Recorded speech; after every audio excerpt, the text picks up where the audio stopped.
கனிமான உலமாக்களே, பெரியார்களே, சகோதரர்களே, தாய்மார்களே, சகோதரிகளே, குறிப்பாக யாருக்காக வேண்டி இந்த எல்லா ஏற்பாடு நடந்து கொண்டிருக்கிறதோ அந்த ஹாஃபிஸ்களே மற்றும் இந்த கல்லூரியுடைய மாணவ மாணவிகளே, நம் அனைவரையும் எல்லாம் அல்லாஹ் அவர் பெரும் நல்லடியாக கூட்டத்தில் ஆக்கி வைப்பானாக. பிரசித்தமான குர்ஆனில் அல்லாஹ் தஆலா எந்த விஷயத்தை கொண்டு சந்தோஷப்படணும், எந்த விஷயத்தை கொண்டு சந்தோஷப்பட்டு அல்லாஹ் விரும்புவார், எதை கொண்டு அளவுக்கு அதிகம் சந்தோஷப்படக்கூடாது, அப்படி சந்தோஷப்படுறது அல்லாஹ் தஆலாவுடைய கோபத்துக்கு காரணம் என்று ரெண்டு விஷயமும் தெளிவாக பேசணும். எதை கொண்டு சந்தோஷப்படணும், எதை கொண்டு சந்தோஷப்படக்கூடாது. அல்லாஹ் தஆலா சொன்னான், இன்னல்லாஹ லா யுஹிப்புல் ஃபரிஹீன். துன்யாவுடைய விஷயத்தில் அளவுக்கு அதிகம் எல்லைமீறி சந்தோஷப்படக்கூடியவங்களை அல்லாஹ் நேசிக்கிறது இல்லை. இந்த பணம், இவ்வளவு பட்டம், இவ்வளவு பதவி என்று துன்யாவுடைய விஷயங்களை கொண்டு யார் சந்தோஷப்படுவாங்களோ அல்லாஹ் அமைதியை கம்பிட்டு கொஞ்சம் அமைதியாக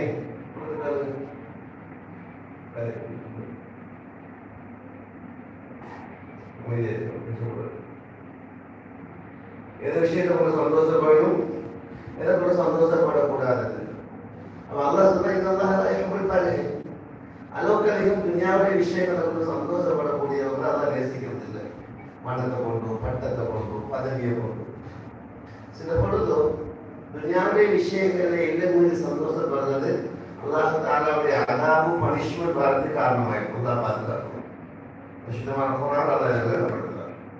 ஹத்தா இதா ஃபரிஹு பிமா ஊது அஹதனாஹும் பக்தத்தன். எப்ப சில மக்கள் துன்யாவுடைய விஷயங்கள் அளவுக்கு அதிகம் சந்தோஷப்பட ஆரம்பிச்சாங்களோ எங்களை தண்டனை வந்துச்சுன்னு சொல்றோம். எனவே துன்யாவுடைய விஷயங்களை கொண்டு அளவுக்கு அதிகம் சந்தோஷப்படக்கூடாது. மாறாக அல்லாஹ்வுக்கு நன்றி செலுத்தணும், அல்லாஹ் எனக்கு தந்திருக்கிறாங்க என்று சொல்லு. அதே நேரத்தில் யாருக்கு அல்லாஹ் தஆலா மார்க்கத்தை கொடுத்தாலும், இல்மை கொடுத்தாலும், குறிப்பாக பரிசுத்தமான குர்ஆனை கொடுத்திருக்கிறானோ அவங்க சந்தோஷப்படணும். அந்த சந்தோஷத்தை மகிழ்ச்சியை வெளிப்படுத்தணும். இது அல்லாஹ்வுடைய கட்டளை. பரிசுத்தமான குர்ஆன் அல்லாஹ் சொல்றான், குல் பிஃபضலில்லாஹி பிரஹ்மத்திஹி. அல்லாஹ்வுடைய ஃபضல், அல்லாஹ்வுடைய அருள், அல்லாஹ்வுடைய ரஹ்மத். ஃபضல் என்பதற்கு உலமாக்கள் விளக்கப்படுத்திக்கிறாங்க, ஈமான், இஸ்லாம்.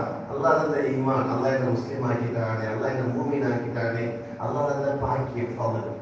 وبرحمته அல்லாஹ் தந்த ரஹ்மத் என்பது குர்ஆன். அல்லாஹ் தந்த ரஹ்மத் என்பது நபி ஸல்லல்லாஹு அலைஹி வஸல்லம் அவங்களோட வாழ்க்கை. அவங்க இந்த குர்ஆன் அல்லாஹ் ரஹ்மத், குர்ஆன் அல்லாஹ் அருள். அல்லாஹ் சொன்னா குர்ஆன்ல யா الناس قد جاءتكم موعظة من ربكم والشفاء لما في الصدور وهدى ورحمة. இந்த குர்ஆன் அல்லாஹ் ரஹ்மத், மேசி அல்லாஹ், அல்லாஹ் அருள்.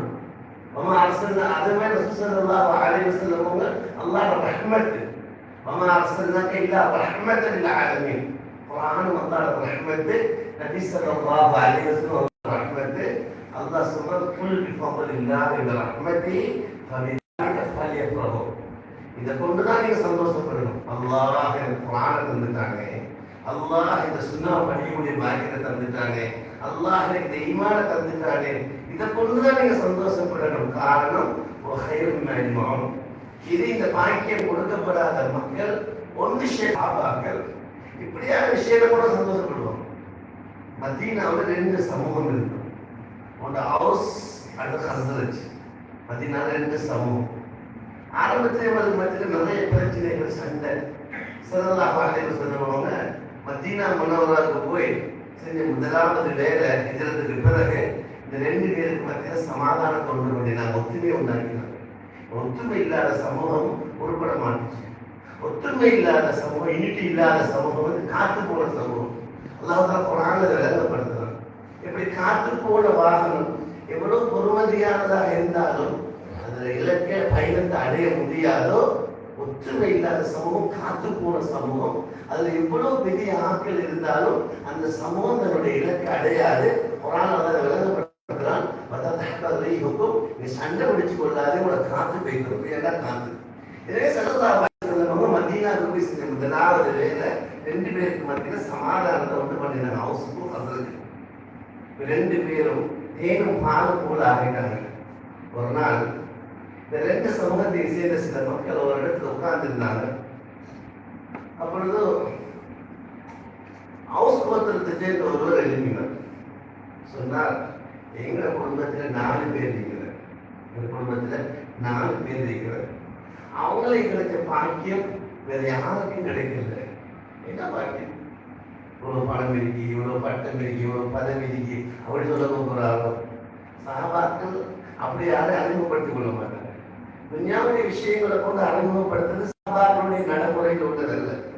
எங்க காலத்துல யாராவது இன்ட்ரோடியூஸ் பண்ணீங்கன்னு சொன்னா, இவர் டாக்டர், இவர் இன்ஜினியர், இவர் லோயர், இவர் இத்தனை டிகிரி முடிச்சிருக்கிறார், எத்தனை டிப்ளமா செஞ்சிருக்கார். நான் மாநாடு சொல்லல, ஆனா சஹாபாக்களுடைய அறிமுகம் அப்படி இல்லை.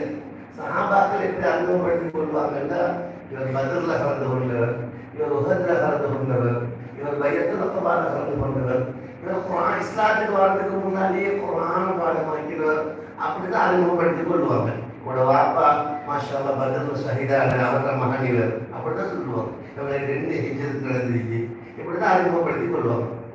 அப்ப ஹவுஸ் கோத்திரத்தை சேர்ந்தவர் சொன்னாரு, எங்கட குடும்பத்துல 4 பேர் இருக்கிறாங்க, அவங்களுக்கு கிடைச்ச பாக்கியம் யாருக்கு? என்ன பாக்கியம் சொன்னாங்க?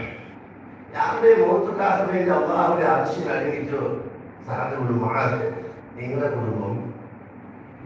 இரண்டாவது, யாருடைய ஜனாசாவை மலக்கள் குளிப்பாட்டினாங்களோ ஹம்மலா, உங்களுக்கு பின்னாலே விரிவான சம்பவம் இருக்கு, கண்ணியமான உலகமாக்கிட்ட கேட்டுக்கொள்ளுவோம் ஏன் நடந்துச்சு, அரிசியில் அடங்கிச்சு.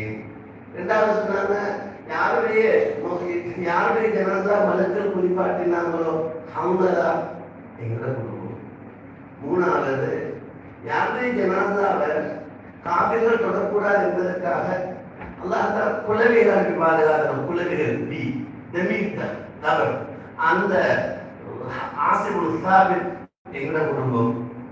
நாலாவது, யாருடைய ஷஹாதத்து சாட்சி 2 பேருடைய சாட்சிக்கு சமம் என்று ஸல்லல்லாஹு அலைஹி வஸல்லம் சொன்னாங்களோ ஹுஸைமத்து பின் சாபித் எங்கட குடும்பம். இது சொன்ன ஒரு தாமதம் ஹஸ்ரத் ஒருத்தருக்கு சேர்ந்து அலுவலகம் சொன்னார், என்ன உங்களோட குடும்பத்தில் மட்டுமா 4 பேர் இருக்கிறார், எங்களோட குடும்பத்திலே 4 பேர் இருக்கிறார். இந்த 4 பேரும் குர்ஆனோட சம்பந்தப்பட்டவங்க. இந்த 4 பேரும் எப்படியானவங்கன்னா ஸல்லல்லாஹு அலைஹி வஸல்லம் காலத்துல பரிசுத்தமான குர்ஆனுக்கு ஹிதமத் செஞ்சவங்க. அவங்களோட கூடுதலான கவனம் இருந்துச்சு, குர்ஆன் எழுதணும், குர்ஆனை தொகுக்கணும், குர்ஆன பாடமாக்கணும்னு சிந்தனையில இருந்தவங்க. அந்த அப்படியான 4 பேர் எங்களோட குடும்பத்தில் இருக்கிறாங்க. அவங்கள முதலாவது இந்த உம்மத்துடைய பெரிய ஆலிம் முஆத் பின் ஜபல் எங்களோட குடும்பம். இந்த உம்மத்துல மிகப்பெரிய அறிவாளி, குறிப்பாக இன்ஹெரிடன்ஸ் பாவ சட்ட அந்த அனந்தர சொத்து விஷயத்தில் வரக்கூடிய ஸைத் பின் சாபித். மூணாவது, இந்த உம்மத்தில பெரிய காரி உபய் பின் கஅப். நாலாவது, ஸல்லல்லாஹு அலைஹி வஸல்லம் காலத்திலே முழு குர்ஆனை பாடமாக்கின அபூ ஸைத். முஆத் பின் ஜபல், உபய் பின் கஅப், ஸைத் பின் சாபித், அபூ ஸைத். இந்த 4 ரலியல்லாஹு தஆலா அன்ஹும் அஜ்மஈன். இந்த 4 பேர் எங்கள ஹஸ்ரத் போகிறோம். அல்லாஹ் தஆலா குர்ஆன்ல சொல்றது ஃபபிதாலிக ஃபல்யஃப்ரஹு, அல்லாஹ் அந்த தீன, அல்லாஹ் அந்த குர்ஆனை கொஞ்சம் சந்தோஷப்படுங்க. சஹாபாக்கள் தங்களோட வாழ்க்கையில இந்த குர்ஆனை, இந்த சுன்னாவை, அந்த தீன்தாரியாக வாழ்றதுல தான் பாக்கியமாக இருக்குது. காரணம் என்ன? இந்த துன்யா என்பது நிலையானது அல்ல, கைவிட்டு போயிடும். என்னதான் எடுத்தாலும் கைவிட்டு போயிடும். துன்யா இந்த வார்த்தையை காட்டி நிற்குது. துன்யா இந்த வார்த்தையுடைய மூல வார்த்தை அது எங்கிருந்து பிரிஞ்சிச்சு என்பதுல உலமாக்களுக்கு மத்தியில் 2 கருத்து இருக்கு. துன்யா இந்த வார்த்தையுடைய மூல வார்த்தை ஒரு கருத்து இருக்கு, தனாஅத், அற்பம், இழிவானது அர்த்தம். அல்லாஹ் பார்வையில் இந்த உலகம் இழிவானது, அல்லாஹ்வே இந்த உலகத்தை கருதி கொண்டல்ல, துன்யா துன்யா மாத்திரவானான். அல்லது இன்னொரு கருத்து இருக்கு, துன்யா என்கிற வார்த்தையினுடைய மூல வார்த்தை துனு. துனு என்ற அர்த்தம் நெருக்கமானது அர்த்தம். துன்யா என்ற அர்த்தம் மிக நெருக்கமானது. ஏன் துன்யாவுக்கு மிக நெருக்கமானது என்று சொல்றேன்? துன்யாவும் துன்யா உடையவரும் பிரிவதற்கு நெருக்கமாக இருக்கிறார்கள். என்ன சில நேரத்துல ஆளிக்கும் துன்யா இருக்காது. எங்கப்பா எல்லாம் களவு போயிடுச்சு, எல்லாம் நெருப்பு பிடிச்சிட்டு, எல்லாம் கொள்ளையடிச்சுட்டு போயிட்டாங்க, எங்களை அப்படியே அகதியா துறந்துட்டாங்க. ஆளி துன்யாது. சில நேரத்துல துன்யா இருக்கும், ஆள் இல்லை. எங்க ஆள்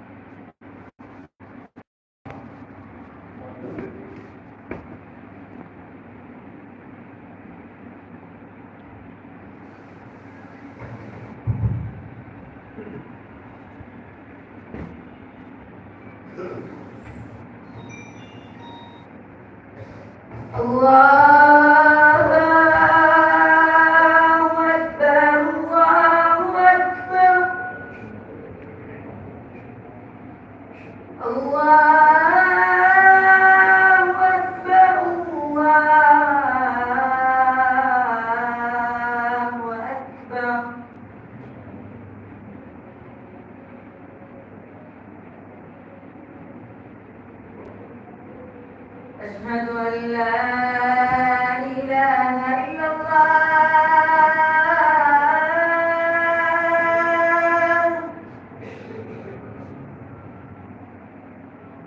أشهد أن لا إله إلا الله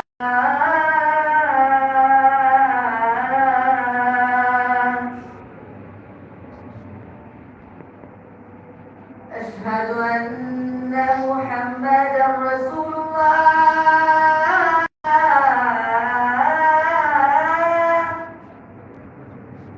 أشهد أن محمدا رسول الله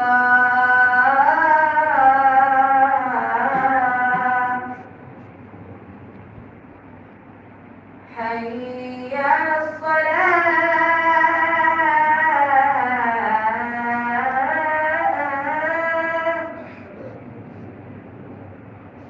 حي على الصلاة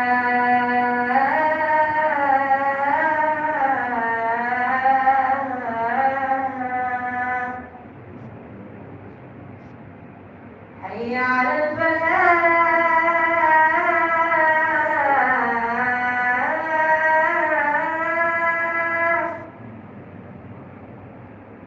حي على الفلاح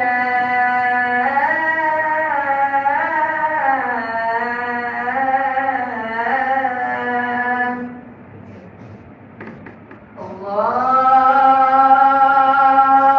أكبر الله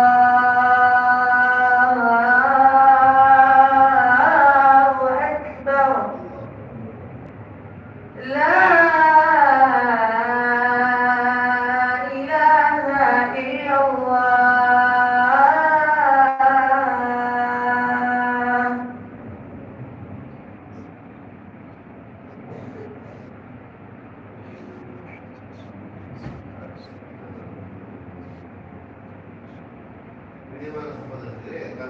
துன்யா என்ற வார்த்தைக்கு ரெண்டு மூல வார்த்தை. ஒரு தனாக்கு அற்பமானது என்ற அர்த்தம், அது துரு என்பது நெருக்கமானது அர்த்தம். ஒரு துரு என்றால் நெருக்கம், துன்யாவது மிக நெருக்கமான அர்த்தம். ஏன்னா துன்யாவும் துன்யாவுடைய பிரிவெடுத்து நெருக்கம். சில நேரத்துல துன்யா இருக்கும், சொத்துக்கள் இருக்கும், வீடு இருக்கும், வாகனம் இருக்கும், ஆள் இல்லை. எங்க ஆள் கபரு, ஆள் மௌத். சில நேரத்துல ஆள் இருப்பாரு, துன்யா இல்லை, எங்க எல்லாம் கலவு போயிடுச்சு, நெருப்பு போயிடுச்சு. எனவே துன்யா என்பது மிக நெருக்கமானது. நீங்க நல்லா கவனிங்க. துன்யாவோட சம்பந்தப்பட்ட ஒவ்வொரு கையை விட்டு போற மாதிரி தான் இருக்கு. அரபு பாஷையில தங்கத்துக்கு கோல்டுக்கு சொல்றது தகப்பண்டா தகப்ப போனா வைத்திரும். வெள்ளிக்கு சில்வருக்கு ஓடிடும். பௌரோட்காரங்களுக்கு கருத்திரி கையில சல்லி இல்லாதவனுக்கு கை விட்டு வைத்திரு. செல்வத்துக்கு மால் என்று சொல்றது. மாலண்டா மால சாய்தான். சாய்தான் செல்வந்தன் ஏழையாகுவான், ஏழை செல்வந்தனாகுவான். மாறும் செல்வம் செல்வோம், கருத்திரம் கருத்திரிக்க மாட்டோம் வேண்டும். அப்ப எந்த அர்த்தம் என்ன? துன்யா என்பது நிலையானது அல்ல. இதையெல்லாம் பற்றி அவர்களும் இது இந்த குர்ஆன், இந்த சுன்னா, இந்த தீன், இந்த இஸ்லாம், இந்த துன்யாவை இவங்க சம்பாதிக்கிறாங்களோ, ஒன்று சேர்க்கிறாங்களோ, அதை விட கோடி மடங்கு சொல்லுங்க. ஏன்னா சமயக்குரிய சகாபாக்கள் எளிமையாக பேசுறது இந்த குர்ஆனை பற்றி. அதான் வாக்கியமாக இருக்கும். காரணம் என்ன? எந்த குர்ஆன் அல்லாஹ் எங்களுக்கு தந்திருக்கிறானோ, எந்த குர்ஆனோடு அல்லாஹ் எங்களை தொடர்பாக வச்சிருக்கிறானோ அது சாதாரணமானது. இந்த குர்ஆனுக்கு உதாரணம் அர்த்தருடைய தன்மை யார் பூசினாலும் மணக்கும், யார் கையில் எடுத்தாலும் மணக்கும். அது ஆணா இருக்கலாம், பெண்ணா இருக்கலாம், வெள்ளையா இருக்கலாம், கருப்பனா இருக்கலாம், அரபியா இருக்கலாம், அஜமியா இருக்கலாம். குர்ஆனுக்கு உதாரணம் மாளிகைகள். இந்த மாளிகைகள் யார் கையில் எடுத்தாலும் பிரகாசிக்க தான் செய்யும். இவர் எடுத்தா பிரகாசிக்காது, இவர் எடுத்தா மட்டும்தான் பிரகாசிக்கும் அப்படின்னு இல்லை. இந்த குர்ஆனுக்கு தானே, இந்த குர்ஆனோடு யார் தொடர்பானாலும், குர்ஆனுக்கு பக்கம் யார் கவனம் செலுத்தினாலும் அவர் அல்லாஹ் தஆலாவிடத்தில் உயர்ந்தவராகுவார். நான் சொல்லுறேன், குர்ஆனை போய் மலக்கு இல்லை, குர்ஆனை கொண்டு வந்த மலக்கு ஜிப்ரீல் அலைஹிஸ்ஸலாம், அவரை குர்ஆனை கொண்டு வந்தாங்க சொல்லி ரோஹலாமி அல்லா கல்வி. இது மலக்குடைய தலைவர் ஜிப்ரீல், ஆக சிறந்த மலக்கு. 1 லட்சத்துக்கு மேற்பட்ட நபிமார்கள் இந்த பூமிக்கு வந்தாங்க. அவர்கள் பிரசுத்தமான குர்ஆன் கொடுக்கப்பட்ட நபி முஹம்மது ரசூலுல்லாஹ். இதே நபிமார்கள் சிறந்தவர் கைருல் ருஸுலி வல் அன்பியா ஸல்லல்லாஹு அலைஹி வஸல்லம். மூணாவது, இந்த உலகத்தில் எத்தனை உம்மத்தினர் வந்து போயிருக்கிறாங்க. அவங்களுக்கு குர்ஆன் ஷரியத்தாக கொடுக்கப்பட்டது உம்மத்தே முஹம்மதியா. இந்த உம்மத்தினர் ஆக சிறந்த உம்மத்தே முஹம்மதியா. நாலாவது, 12 மாதங்கள் உள்ளன. பிரசுத்தமான குர்ஆன் வந்து அழைக்கிற ரமலான் மாதத்தில் ஷஹர் ரமலான் அல்லது உன்சில ஃபீஹில் குர்ஆன். இதே மாதங்கள்ல சிறந்தது குர்ஆன். மாதங்கள்ல சிறந்தது குர்ஆன் இறக்கப்பட்ட ரமலான். 308 இரவுகள் இருக்கின்றன. அதில் அல்லாஹ் தஆலா குர்ஆன் இறக்கிற லைலத்துல் கத்ருடைய இரவு. இன்னா அன்ஸல்னாஹு ஃபீ லைலத்தின் முபாரக்கா, இன்னா அன்ஸல்னாஹு ஃபீ லைலத்தில் கத்ர். இது இரவுகள்ல சிறந்தது லைலத்துல் கத்ருடைய இரவு. இந்த பூமியில் இத்தனை இடங்கள் இருக்கின்றன. சுற்றி பார்க்கிறதுக்கு இத்தனை இடங்கள் இந்த பூமியில் இருக்கின்றன. இதில் அல்லாஹ் தஆலா பரிசுத்தமான குர்ஆனை முதல்ல இறக்குவதற்கு தெரிவு செஞ்ச இடம் மக்கா முகர்ரமா. எனவே இந்த பூமியில் ஆக சிறந்த இடம் மக்கா முகர்ரமா. குர்ஆன் சிறந்த மலக்கு, குர்ஆன் கொடுக்கப்பட்ட நபி சிறந்த நபி, குர்ஆன் ஷரியத்தாக கொடுக்கப்பட்ட உம்மத்து சிறந்த உம்மத்து, குர்ஆன் இறக்கப்பட்ட மாதம் சிறந்த மாதம், குர்ஆன் இறக்கப்பட்ட இரவு சிறந்த இரவு, குர்ஆன் இறக்கப்பட்ட இடம் சிறந்த இடம், குர்ஆன் இறக்கப்பட்ட மொழி அரபு மொழி சிறந்த மொழி. இது குர்ஆன் அரபியின் முபீன், தெளிவான தெளிவான பாசனம் அரபு பாசம். இதே மாதிரி இந்த உம்மத்தில் ஆக சிறந்தவங்க ஸல்லல்லாஹு அலைஹி வஸல்லம் சொன்னாங்க, கைருக்கும் மன் தஅல்லமல் குர்ஆன வ அல்லமஹு. உங்களை ஆக சிறந்தவர் இந்த குர்ஆனை படிக்கிறதா படிச்சுக்கணும். எவ்வளவு சிறந்தது. எனவே இந்த வாழ்க்கையில சந்தோஷம் படுறது இப்படியான விஷயங்களை கொண்டது. யோசிக்கலாம், கூட்டம் ஏற்பாடு அல்லாஹ்வுடைய கட்டளை அந்த மகிழ்ச்சியை வெளிப்படுத்துறது. இந்த குர்ஆன் என்பது சாதாரணமான ஒன்று அல்ல. இந்த குர்ஆனோட அல்லாஹ் தஆலா தொடர்பை ஏற்படுத்திக்கிறானோ அது சாதாரணமானது அல்ல. இதனுடைய மகத்துவத்தை நாங்கள் எல்லாம் புரிந்து கொள்வதற்காக அல்லாஹ் தஆலா சத்தியம் பண்ண குர்ஆன். அல்லாஹ் தஆலா சத்தியம் பண்றாருன்னாலே சாதாரண ஒன்றாக இருக்காது. குர்ஆன்ல பல இடங்கள்ல குர்ஆன் மீது குர்ஆன் அல்லாஹ் சத்தியம் பண்ணுவார். யாசீன் வல் குர்ஆனில் ஹக்கீம், விஸ்டமுள்ள ஞானமுள்ள குர்ஆன் சத்தியம். காஃப் வல் குர்ஆனில் மஜீத், நோபல் கீர்த்தியான இந்த குர்ஆன் மீது சத்தியம். ஸாத் வல் குர்ஆனில் திக்ர், திக்ருடைய இந்த குர்ஆன் மீது சத்தியம். ஹாமீம் வல் கிதாபில் முபீன், விஷயங்களை தெளிவாக விளங்கப்படுத்தக்கூடிய இந்த வேதத்தில் சத்தியம். வத்தூர் வ கிதாபில் மஸ்தூர் ஃபீ ரக்கிம் மன்ஷூர், பரத்தப்பட்ட ஏட்டில் எழுதப்பட்ட வேதத்தில் சத்தியம். இதெல்லாம் அல்லாஹ் குர்ஆன் மீது சத்தியம் பண்ணது. சில பொழுது அல்லாஹ் தஆலா குர்ஆன்ல நேரடியாக சத்தியம் பண்ணாம இன்னொரு சத்தியம் பண்ணி இந்த பரிசுத்தமான குர்ஆனுடைய மகத்துவத்தை புரிய வைப்பார். இந்த பரிசுத்தமான குர்ஆனுடைய மகத்துவத்தை அல்லாஹ் புரிய வைப்பார். குர்ஆன்ல அப்படி பல வசனங்கள் இருக்கின்றன. நான் சுருக்கமாக சொல்லுவேன். அல்லாஹ் எப்படி சத்தியம் பண்றார்? ஃபலா உக்ஸிமு பிமவாகிஇன் நுஜூம், நட்சத்திரங்கள் வந்து விளக்கக்கூடிய இடங்களில் அல்லாஹ்வாகின சத்தியம் பண்ணுது. கோடி நட்சத்திரங்கள் இருக்கு. எந்த நட்சத்திரம் எந்த இடத்துல வந்து அல்லாஹ்க்கு தெரியும். அல்லாஹ் சத்தியம் பண்றான். சத்தியம் செஞ்சதுக்கு ஒரு சத்தியத்தை புகழ்ந்ததாக. சத்தியம் செஞ்சிட்டு சப்ஜெக்டுக்கு வராம சத்தியத்தை புகழ்றான். எவ்வளவு பெரிய சத்தியம் பண்ணீங்க தெரியுமா? உங்களுக்கு அறிவு இருந்தா நீங்க விளங்கி கொள்ளுவீங்க. நான் எவ்வளவு பெரிய சத்தியம், யாரு வானத்துக்கு ஒரு சுந்தரன் அல்ல, இவ்வளவு பெரிய சத்தியத்தை செஞ்சு கொண்டு என்ன சப்ஜெக்ட் சொல்றா தெரியுமா? இன்னஹு லகுர்ஆனுன் கரீம். இந்த குர்ஆன் சும்மா குர்ஆன் இல்ல, இது கண்ணியமான குர்ஆன், மகத்தான குர்ஆன், அல்லாஹ்வால கண்ணியப்படுத்தப்பட்ட குர்ஆன். இன்னொருத்தால எப்படி சத்தியம் பண்றான்? ஃபலா உக்ஸிமு பிமா துப்சிரூன். மனிதர்களாகிய ஜின்களாகிய நீங்க எதையெல்லாம் பார்ப்பீங்களோ அத்தனையில சத்தியம் உண்டு. வானத்தை பார்த்தா வானத்துல சத்தியம், பூமியை பார்த்தா பூமியில சத்தியம், நெருப்பை பார்த்தா நெருப்புல சத்தியம், கடலை பார்த்தா கடல்ல சத்தியம், மரத்தை பார்த்தா மரத்துல சத்தியம். வமாலா துப்சிரூன். நீங்க எதை பார்க்க மாட்டீங்களோ, உங்களோட பார்வையில எதெல்லாம் படலையோ அதுலாம் சத்தியம். அரிச பார்க்கலையே அரிச சத்தியம், குர்சியை பார்க்கல குர்சியில சத்தியம், கலமம் பார்க்கல கலமுல சத்தியம், சொர்க்கத்தை பார்க்கல சொர்க்கத்துல சத்தியம், நரகத்தை பார்க்கல நரகத்துல சத்தியம், சிராத்த முஸ்தகீம் பார்க்கல அதுல சத்தியம். பல உஸ்மா துதுரு வல துதுரு. எதை பார்க்கறீங்களோ அதுலயே நான் சத்தியம் பண்ணுவேன், எதை பார்க்கலையோ அதுலயே நான் சத்தியம் பண்ணுவேன். இப்படி சத்தியம், இப்படி சத்தியம் பண்ணிட்டு என்ன சொன்னா தெரியுமா? இன்னஹு லகவுலு ரசூலுன் கரீம். இந்த குர்ஆன் சும்மா குர்ஆன் இல்ல, இது மலக்குகளுடைய குரான் கோடி மலக்குடைய தலைவர் ஜிப்ரீல் அலைஹிஸ்ஸலாம் அல்லாஹ்விடமிருந்து கொண்டு வந்த வார்த்தை. ஒரு மந்திரத்தை கண்டுபிடிக்கிறார். எப்படிப்பட்ட மந்திரம்? சும்மா ஓதிட்டா பூமி பிளந்து அப்படியே 6 பெருக்கெடுத்து வருது. இல்லாட்டி ஒரு மந்திரத்தை கண்டுபிடிக்க மௌத்தா போன மனுஷன் எதுன்னு பேசுறான்.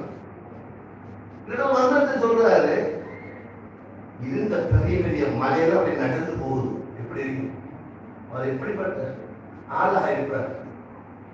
ஸல்லல்லாஹு அலைஹி வஸல்லம் அவங்கள்ட்ட வந்து முஷ்ரிக்கள் சொன்னாங்க, நீங்க இப்படியான அற்புதங்களை செஞ்சு காட்டணும், மௌத்தானவங்களை பேச வைக்கணும், அப்படிப்பட்ட ஒரு மந்திரத்தை சொல்லணும், ஆறுகளை பிளக்க வைக்கணும், அப்படி பூமியை பிளந்து ஆறுகளை ஓட வைக்கணும், அப்படிப்பட்ட ஒரு மந்திரம், மலைகளை எல்லாம் நடக்க வைக்கணும்.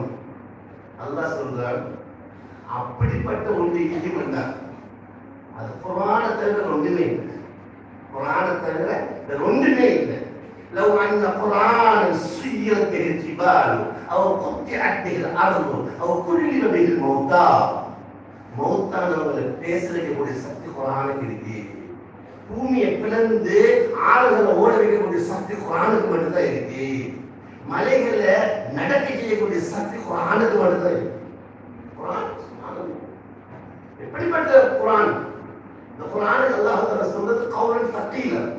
கௌலன் தகீலா என்பது கனமான வார்த்தை, பாரமான வார்த்தை. பாரத்தை அது தாங்கவே கஷ்டம். எவ்வளவு பாரம் என்று சொன்னா, இந்த பூமியில கோடான கோடி படைப்புகள் இருக்கின்றன. பெரிய பெரிய ஆறுகள், கடல்கள், நதிகள், மரங்கள், மிருகங்கள், பறவைகள், கட்டிடங்கள், கோடான கோடி. அவ்வளோத்தையும் தாங்கிட்டு பூமியை தாங்கிக் கொண்டு மவுண்டன் மலைகள் இருக்கு. மலை எப்படிப்பட்டதாக இருக்கு? இந்த கட்டடத்தை தாங்கி கொண்டு என்ன இருக்கு? அஸ்திவாரம் இருக்கு. இந்த கட்டடத்தை தாங்கி கொண்டு இந்த கட்டிடத்தை தாங்கிக் கொண்டு இருக்கக்கூடிய தூண்கள் அஸ்திவாரம். இந்த பூமியை தாங்கிக் கொண்டு இருக்கிறது மலைகள். இந்த மலை எப்படி இருக்கு? அதே வித்தியாசமான மலைகள் இருக்கு.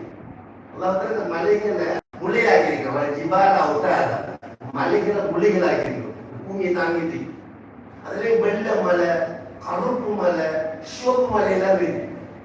நாங்க துருக்கிக்கு போய் பார்த்தோம், வெள்ள மலை அப்படியே மலை, கருப்பு வெள்ள. ஜோர்டான்ல பார்த்தோம் கருப்பு மலை. நம்மள பகுதிகளில் பார்த்தோம் சிவப்பு ஆசியான மலை. அல்லாஹ் குர்ஆன்ல சொல்றார், வமினல் ஜிபாலி ஜில்லத்துன் பீதுன் வஹம்ருன் முக்தலிஃபுன் அல்வானுஹு வகராபிபு சூத். கருப்பு மலை, வெள்ள மலை, சிவப்பு மலை எல்லாம். இப்படி சக்தி வாய்ந்த மலைக்கு இவ்வளவு கோடான கோடி படைப்புகளை தாங்கக்கூடிய சக்தி உள்ள மலைக்கு இந்த பரிசுத்தமான குர்ஆனை தாங்கக்கூடிய சக்தி இல்லை. இந்த குர்ஆனை மட்டும் அல்லாஹ் தஆலா மலையில இறக்கி இருந்தாருன்னா குர்ஆன சுமையை தாங்க இயலாம அந்த மலை சின்ன இந்த மாதிரி சிதறந்து போயிடும். இந்த நான் சொல்லல பரிசுத்தமான குர்ஆன் அல்லாஹ் சொல்லுவார், لو أنزلنا هذا القرآن على جبل لرأيته خاشعا متصدعا من خشية الله. இந்த குர்ஆனை மட்டும் நம்ம மலையில இறக்கியிருந்தா நீங்க பார்ப்பீங்க மலை அல்லாஹ்வோட பயத்தால தூங்குது. அப்படிப்பட்ட இனிமான சகோதரி பரிசுத்தமான குர்ஆன் பற்றி பேசுவதாக இருந்தால் அது நீண்ட நிறைய நேரங்கள் தேவைப்படும். நேரம் குறிப்பாக தரப்பட்டிருக்கிறதுனால அதை விவாசத்துக்கு நேரம் கொடுப்பார். எல்லாருமே பரிசுத்தமான குர்ஆன் இப்படிப்பட்ட குர்ஆன் இருக்கிறாங்க. இந்த குர்ஆனுக்கு செய்ய வேண்டிய சில கடமைகள் இருக்கு. இந்த குர்ஆனுக்கு செய்ய வேண்டிய சில கடமைகள் இருக்கு. அதுல ஒன்றுதான் முதலாவது குர்ஆனுக்கு எப்படி அல்லாஹ் செய்ய வேண்டிய கடமை இருக்குதோ, ஸல்லல்லாஹு அலைஹி வஸல்லம் செய்ய வேண்டிய கடமை இருக்குதோ, தாய் தகப்பனுக்கு செய்ய வேண்டிய கடமை, மனைவி மக்களுக்கு செய்ய வேண்டிய கடமை இருக்குது. குர்ஆனுக்கு செய்ய வேண்டிய கடமை என்ன? குர்ஆனை புறக்கணித்த சமூகம் உருப்பட மாட்டுச்சு. அந்த நபி கவலைப்பட்டாங்க. இந்த குர்ஆன் எல்லாத்துக்கும் முக்கியத்துவம் கொடுக்குறாங்க, குர்ஆனுக்கு முக்கியத்துவம் கொடுக்குறாங்க. فقال الرسول يا رب إن قوم اتخذوا هذا القرآن مهجورا. يا الله இந்த சமூகம் இந்த குர்ஆனை கடைபிடிக்காம இருக்கிறாங்க, குர்ஆனை கண்டுகொள்ளாம இருக்கிறாங்க.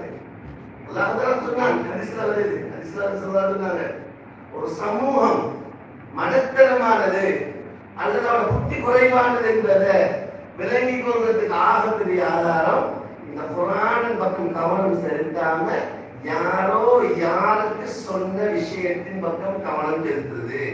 நபி அவங்க இப்படி சொன்னதுதான் தாமதம். அல்லாஹ் தஆலா பரிசுத்தமான குர்ஆன் வசனத்தை இறக்கினார். நபி அவங்க சொன்ன செய்தியை உண்மைப்படுத்தி அவலம் யக்ஃபிஹிம் அன்னா அன்ஸல்னா அலைக்கல் கிதாப யுத்லா அலைஹிம். நபி இந்த குர்ஆன் மட்டும் அவங்களுக்கு போதாதா? குர்ஆன் மட்டும் போதாதா அவங்களுக்கு? அவலம் யக்ஃபிஹிம் அன்னா அன்ஸல்னா அலைக்கல் கிதாப், இந்த குர்ஆன் உங்களுக்கு நாங்கள் இறக்கியிருக்கிறோம், இந்த குர்ஆன் மட்டும் போதாதா அவங்களுக்கு?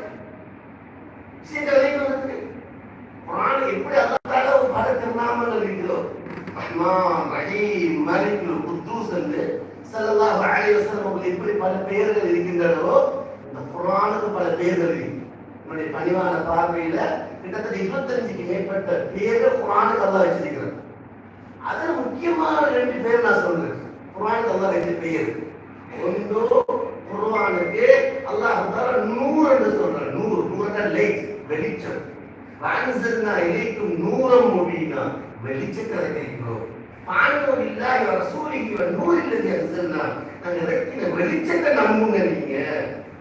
அல்லாஹ் சொன்னான், அல்லதீன அத்பஅு நூர அல்லதி உன்ஸில மஅஹு உலாயிக ஹுமுல் முஃப்லிஹூன். இந்த வெளிச்சத்தை, இந்த லைட்டை யார் ஈமான் கொண்டாங்களோ அவங்க வெற்றியாளர்கள். ஏன் அல்லாஹ் குர்ஆனுக்கு வெளிச்சம் என்று சொன்னான்? குர்ஆனுக்கு அல்லாஹ் லைட் என்று சொன்னான். ஒரு பொறுமையான வாகனம் மலையடி வாரத்தால போகுது. அந்த வாகனத்துல உள்பகுதியிலே வெளிச்சம் இல்லை, வெளிப்பகுதியிலே வெளிச்சம் இல்லை. யாருக்கும் இறங்கி கொண்டு இயலாது. இந்த வாகனம் உதயத்துக்கு போய் சேரும். அதே நேரத்தில் அந்த பகுதிகளோட நடந்து போறாரு, கையில் வெளிச்சத்தோட போறாரு. நீங்க எல்லாரும் சொல்லுவீங்க, இவரெண்டா உயரத்துக்கு போய் சேருவார். ஒரு கேள்வி, வாகனம் பொறுமதியாருக்கு போய் சேராதுங்க, நடந்து போற போய் சேருவாருங்க. என்ன ரீசன்? காரணம் என்றா வாகனம் பொறுமதியா இருந்ததுக்கு அங்க வெளிச்சம் இல்லை, இவர் நடந்து போறார், வெளிச்சத்தோட போறார். இதே மாதிரி தான் அவரோட பணம் இருக்கு, பட்டம் இருக்கு, பதவி இருக்கு, சொத்து இருக்கு, சுகம் இருக்கு, எல்லாமே அவரோட குர்ஆன் இல்லை. குர்ஆன் வாழ்க்கை இல்லை, குர்ஆன் சிந்தனை இல்லை. அவர் குர்ஆன் அவருக்கு முன்னுக்கு இல்லை. அவரோட வாழ்க்கை குர்ஆனை ஃபாலோ பண்ணியதாக இல்லை. குர்ஆனை பின்னே போட்டுட்டார். குர்ஆன் முன்னுக்கு இல்லை, இவர் குர்ஆன் கிடைக்கிறது. அல்லாஹ் மீது சத்தியம் என்று சொல்லுவேன், இவர் ஆகிரத்திலேயும் துன்யாவிலேயும் உயரத்துக்கு போய் சேர மாட்டார். சத்தியம். அதே நேரத்தில் ஒரு மனிதனுக்கு ஒன்றுமே இல்லை, மக்களுடைய பார்வையில் துன்யாவை விஷயத்துல பெரிய ஆள் இல்லை. ஆனால் அவனுக்கு அல்லாஹ் குர்ஆனை கொடுத்தார். குர்ஆனை தொடரும், குர்ஆன் உள்ளவர்களோடு தொடரும், குர்ஆன் சட்டத்திட்டங்களை பின்பற்றார், குர்ஆனை ஓதுகிறார், குர்ஆனை கேட்கிறார், குர்ஆனுக்கு ஹித்மத் செய்கிறார், குர்ஆன் பக்கம் கவனம் செலுத்துகிறார், குர்ஆனுடைய இடங்களை மதிக்கிறார், குர்ஆனுடைய இடங்களை உருவாக்குகிறார், குர்ஆனை பரத்துகிறார், குர்ஆனுடைய மக்கள்களை உருவாக்குகிறார், குர்ஆன் குர்ஆன் குர்ஆனுடைய இவர வாழ்க்கையை அர்ப்பணிக்கிறார். அல்லாஹ் மீது சத்தியம் விட்டு சொல்லுவேன், இவர் இஹ்லாஸ் உள்ளவராக இருந்தால் ஆகிரத்திலையும் அல்லாஹ் இவரை ஒரு இடத்துக்கு கொண்டு சேர்ப்பான், துன்யாவையும் அல்லாஹ் ஒரு இடத்துக்கு கொண்டு சேர்ப்பான். குர்ஆன் நூர். எப்படி அல்லாஹ் தஆலா குர்ஆனுக்கு நூறு வெளிச்சம் என்று சொல்றானோ குர்ஆனுக்கு அல்லாஹ் ரூஹ் என்று சொல்றான், உயிர் என்று சொல்றான். உயிர் எல்லாருக்கும் பரிச்சியமான வார்த்தை ரூஹ். எத்தனை மனுஷப்பா ரூஹ் போல சக்கராத்துல இருந்தாரு, எத்தனை மணிக்கு ரூஹ் போல உயிர். குர்ஆனுக்கு அல்லாஹ் ரூஹ் என்று சொல்றான், உயிர் என்று சொல்றான். فكذلك وحينا إليك روحا من أمرنا لكن روحي يجري وحيانا. ஏன் அல்லாஹ் குர்ஆனுக்கு ரூஹ் என்று சொல்றான், குர்ஆனுக்கு அல்லாஹ் ஏன் உயிர் என்று சொல்றான்? ஒருவர் சரியான அழகு, கண் அழகு, இமை அழகு, புருவம் அழகு, முகம் அழகு, எல்லாம் அழகு. ஆனா அவருக்கு ரூஹ் இல்லை, உயிர் இல்லை. என்ன சொல்லுவோம்? ஜனாசா, டெத் பாடி, சவம், பிணம். ஏன் அல்லாஹ் குர்ஆனுக்கு ரூஹ் என்று சொல்றாருன்னா ஒருவர்கிட்ட எல்லாம் இருக்கு, எல்லாம் இருக்கு. ஆனா அந்த குர்ஆன் இல்லையங்க அல்லாஹ் பாதுகாக்கணும். இவர் அல்லாஹ்வோட பார்வையில மையிட்டு. குர்ஆன் இல்ல, குர்ஆனோட தொடர்பு இல்ல, குர்ஆன் உள்ளவங்களோட தொடர்பு இல்ல. அல்லாஹ் பாதுகாக்கணும். இவர் அல்லாஹ்வோட பார்வையில மையிட்டு.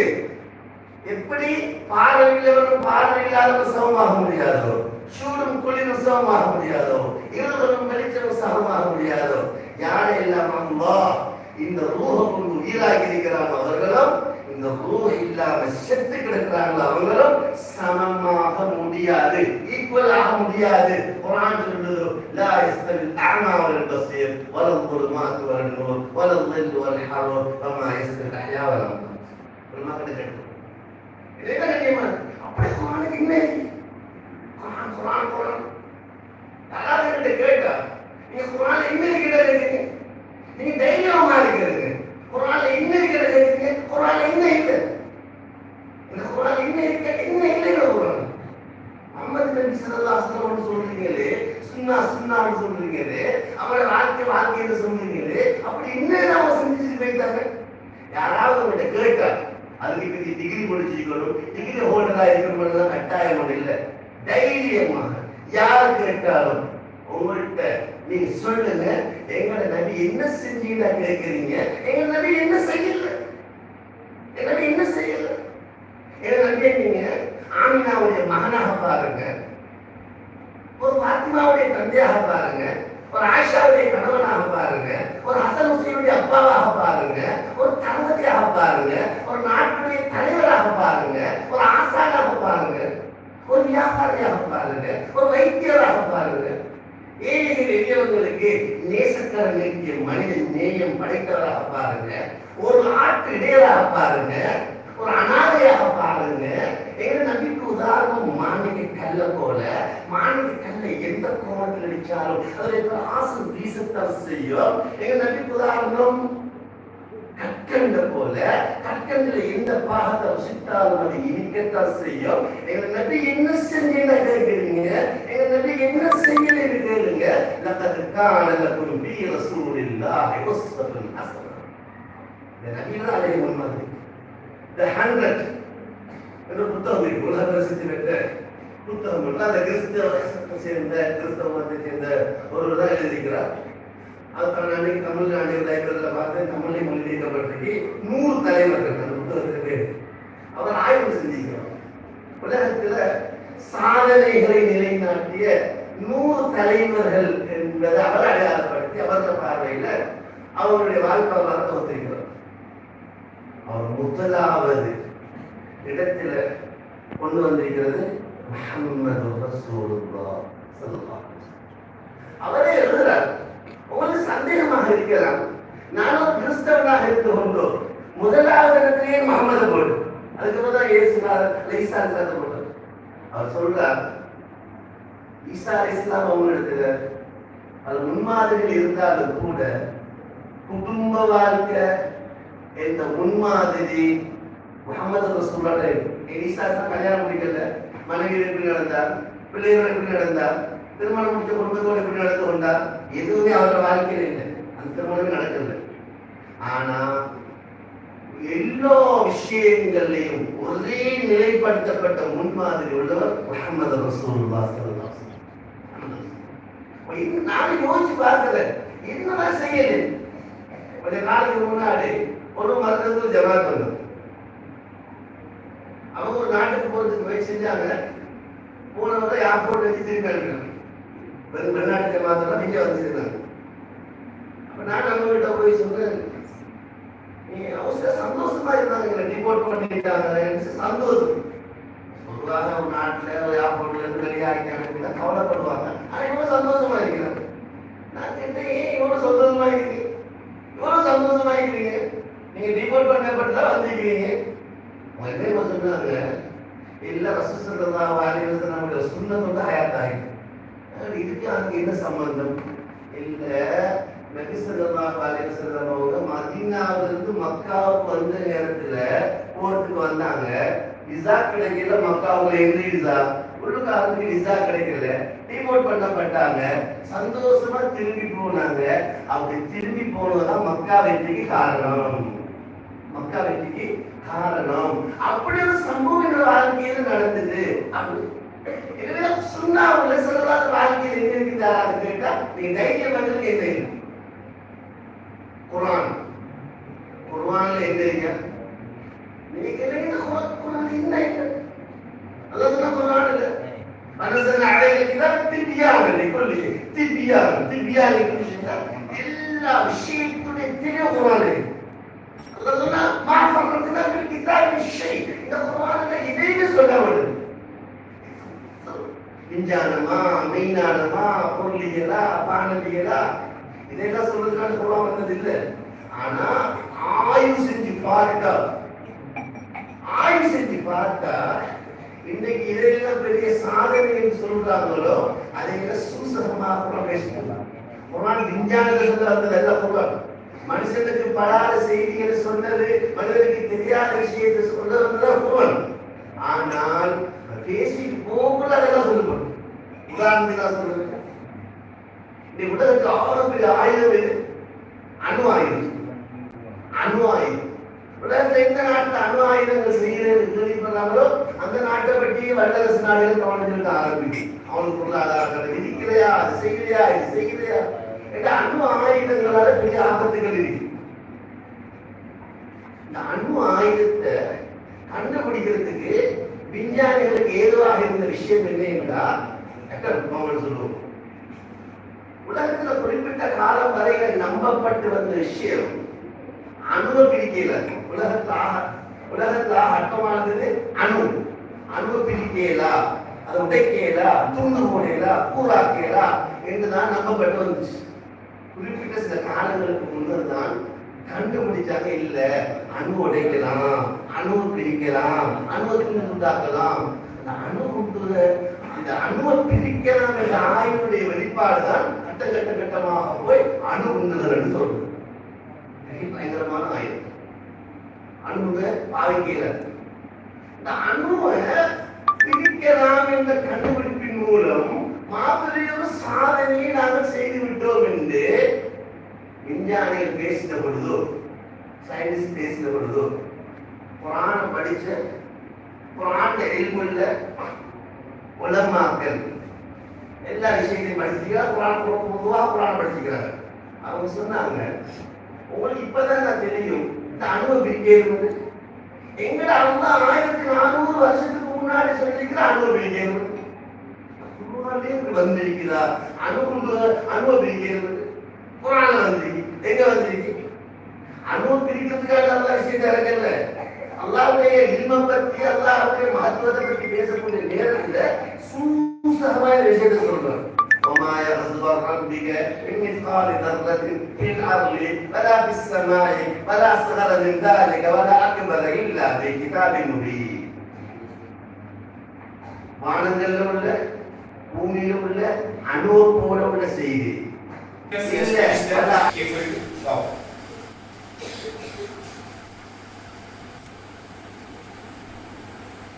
அடுத்ததாக கௌரவிப்பு நிகழ்வு.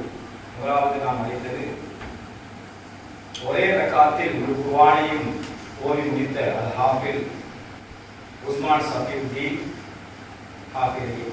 அவரோடு சேர்த்து அவரது தகப்பன் மிஸ்டர் சஃபியுத்தீன் இங்கு இருக்கிறார். இவர் ஹிஃபில் முடிக்க காரணமாயிருந்த அஷர் மௌலானா மௌலவி முஃபஸ்ஸல் ஹஸரத் அவர்களையும் நாம் மேலே கழித்திருக்கிறோம். இவரை அறிமுகம் செய்கிறேன். இவர் திக்வலையை சேர்ந்தவர்.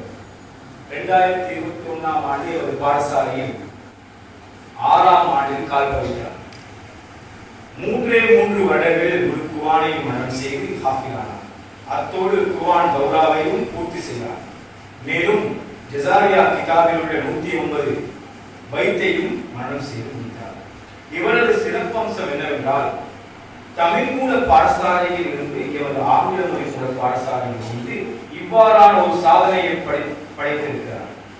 அத்தோடு முழு குர்ஆனையும் ஒரே ரக்காத்தில் ஓதி முடித்திருக்கிறார். அல்லாஹ் எல்லாம் வல்ல அல்லாஹ்வை பொருத்தி மேலான கூலியை கொடுப்பாராக. So I would like to call Al-Haj Abdul Muqib, our president's brother.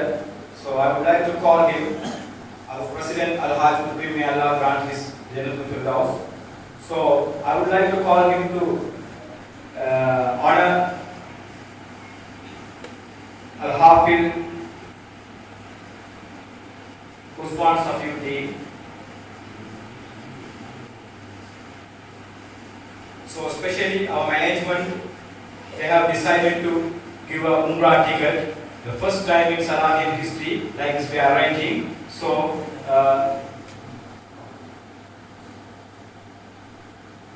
now you all can see this. Our president's brother Al-Haj Abdul Muqib is handing over the Umrah ticket for Usman Safiuddin. Say Allahu Akbar. Jazakallah khair. And then I would like to call our Board of Management Al-Haj Abdullah to provide the vouch of Al-Sheikh Maulana Maulavi Mufassal Hazrat to provide a voucher. The person who behind it, Usman Safiuddin, and strive a lot to his achievement. So, the very happy moment. Say once again, Allahu Akbar.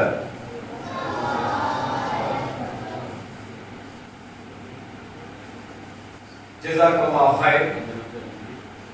So, I would like to call our Hafiz Usman Safiuddin to recite al-Qiraat in front of you all.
Jazakallah khair. That is our Hafil who finished the whole Quran, recited and finished in one rakat and 4:30 to, that means 7:30 to 4:30. So mashallah, say Allahu Akbar once again.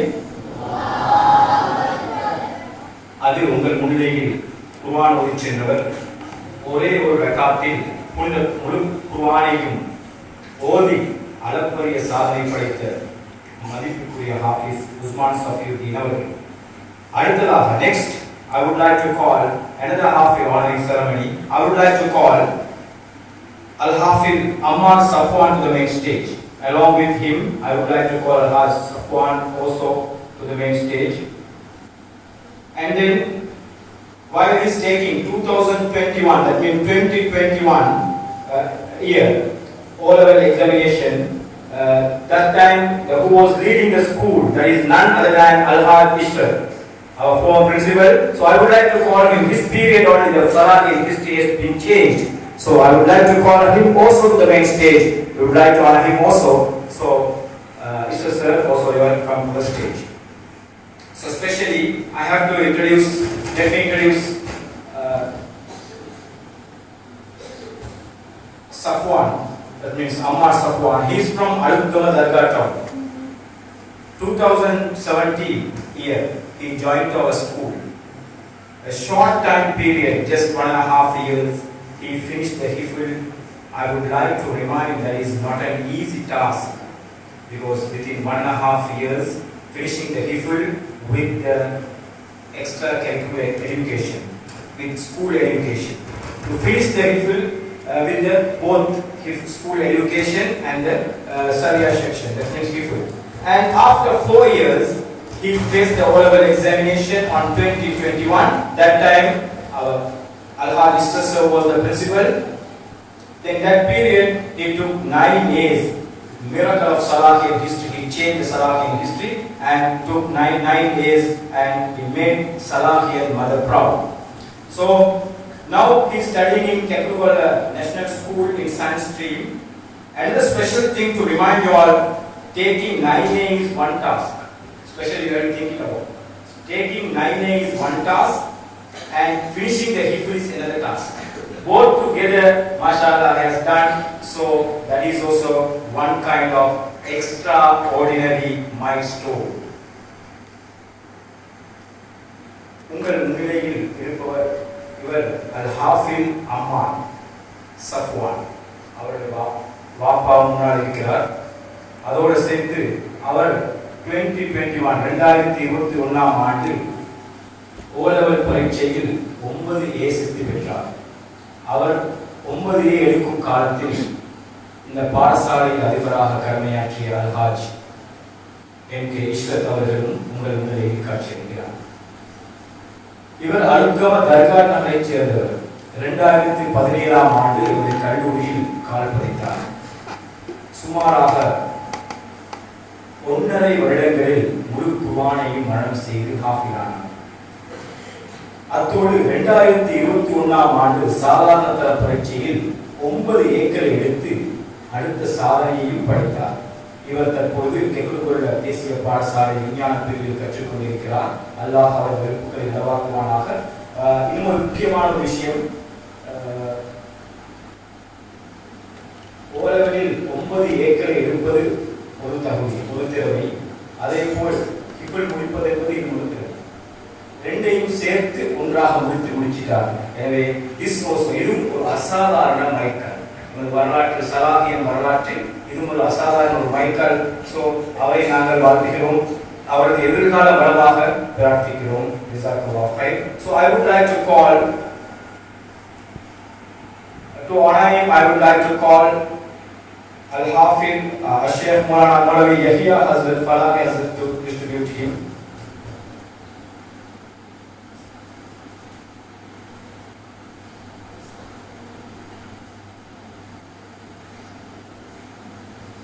For him also we are giving the Umrah ticket. I would like to call Al-Haj Abdul Muiz, our president's brother, also to the main stage.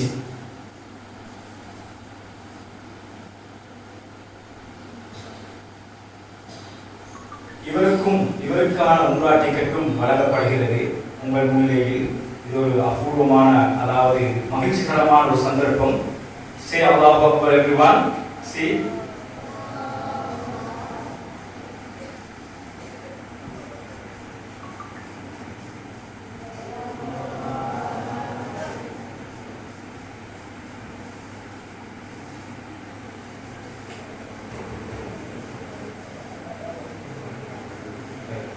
Next, I would like to call Al-Hafiz Abdul Rahman Maladi Husband to give the voucher to Al-Haj Ishraf Sir. That is his period, remarkable change, his period, that 9 years Ammar Safwan has taken. So we are going to honor him also. Say Allahu Akbar. And then, why we one might think sometimes 2021 he has taken the O-level examination, and now only we are honoring him. Now only we are giving. So that there is a reason. There was a reason. Normally we have a procedure. Soon after finishing the O-level, they have to complete the Sharia section also. So to complete the Sharia section, he left the school soon after the O-levels. So now only he has come to the Salaria. So only we are little late to provide his Umrah ticket. So I would like to call Ammar Safwan from his voice. Let him recite the Qiraat in front of you all.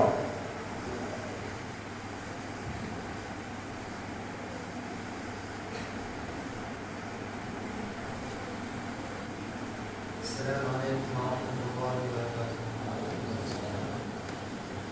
A'udhu billahi minash shaitanir rajim.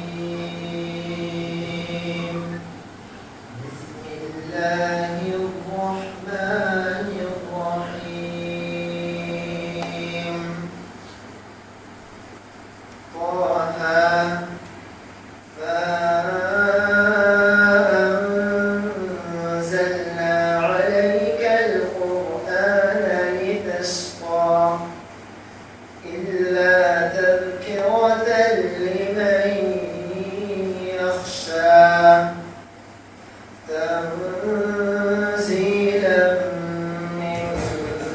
خلق الأرض والسماوات العلى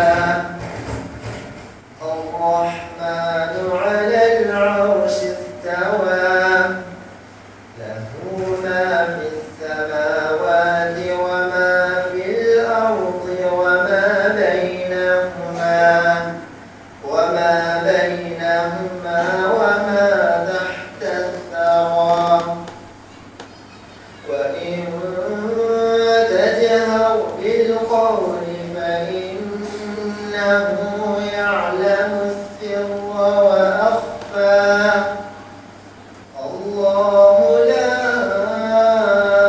إله إلا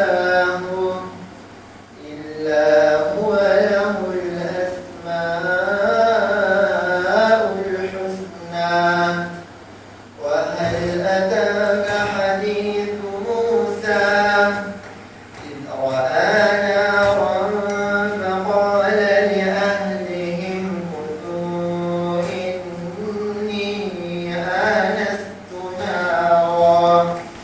إني آنست نارا لعلي آتيكم منها بقبس أو أجد على النار هدى فلما أتاها نودي يا موسى إنني أنا الله لا إله إلا أنا فاعبدني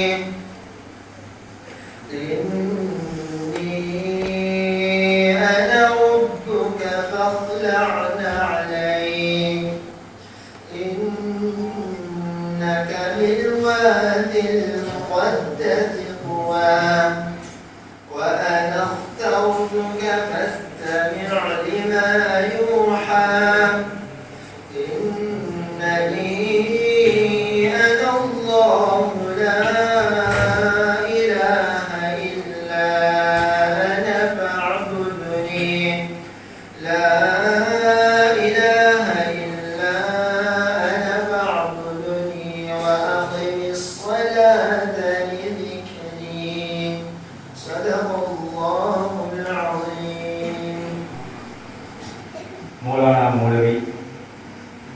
Zaid முக்ரிம் அவர்கள்.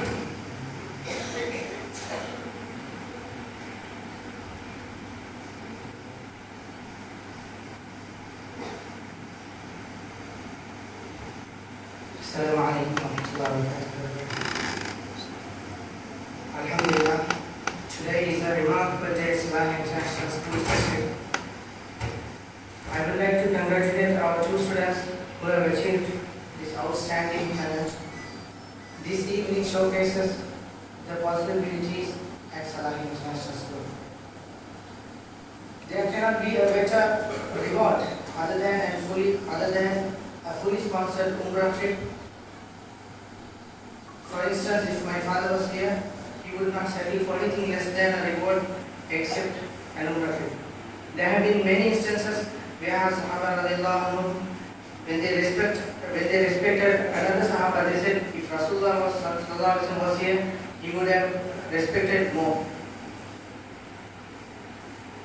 And this event tells us one thing: all what is possible in a school is possible here, and all what is possible in a madrasa is possible here. And to take 9 years in a madrasa is not a common thing, and to recite Holy Quran for a grade 9 student is not a common thing in schools. So at Salahiya, first both things are common, inshallah. And we are not here to justify or give reason just because students are learning both the knowledge. Just because they are learning Quran and Sharia, it cannot weaken the studies of school. And just because they are studying the school section, there cannot be any weakening thing in Sharia. And the knowledge of this world cannot be a hindrance to the knowledge of Akhirah, and vice versa. And as we know, this year has been a challenging year for Salahiya. It is as if the pilot jumped off the plane and the passengers managed to make a smooth landing. You know better. We would like to theme the next year 2025 as reviving Salahiya from its spirit. That it is to make Salahiya back on track and taking back to the golden days of Salahiya. Next year we have a lot of plans, and it starts from us. We staff have agreed to not to use phone in the school, and highly and speak on English, and no conversations in Tamil, and no irrelevant gossips on it. And also there are three facilities coming up next year, inshallah: a well-equipped library, a VLE class for distant learning or online learning, and a futsal for students' recreation, inshallah. And next year will be very strict regarding discipline. For example, taking holidays without prior information, we are going to deal it with very severe. And those who are not hostel in grade 6 or above, at least should come from Maghrib lesson. And when we say that, we really mean it. When we are strict, we really mean it. Under Salahiya rules, it's Salahiya's rules. Nobody is exceptional. We have the constitution and no one is above it. We don't want 1,000 students, but a very few students with a decent and discipline. Allah will run this institution just for one obedient student until Qiyamah. There are sincere people's cry and effort. Allah will definitely not make it a vain. And we have 100% conviction about this. And until Qiyamah, with the help of Allah, there will be not a single inch deviation from my father's vision in all aspects. What you pay here always stays here. And I would like to thank Allah subhanahu wa ta'ala first for this day, and thank you everybody for giving your presence amidst your busy schedules, especially our chief guest Sheikh Yahya Falahi Hazrat, who is the noble translator of Hayat al-Sahaba from Arabic to English, from Arabic to Tamil. And in his bayan he unpacked us the details of the Quran in a better perspective. And Sheikh Abdurrahman Mallahi Hazrat, the principal of Bari Arabic College, and a good friend of my father's, and Sheikh Najmuddin, the principal of Delhi Arabic College, Al-Ustad, Taslim Azad, and our uncles who are in the management, past and present teachers who give their full support to make all this happen, and our boys, our students who help with all the cleaning and organizing this event, and not to forget Fasmun sir who gave his hands, who gave hands in times of when it was needed the most.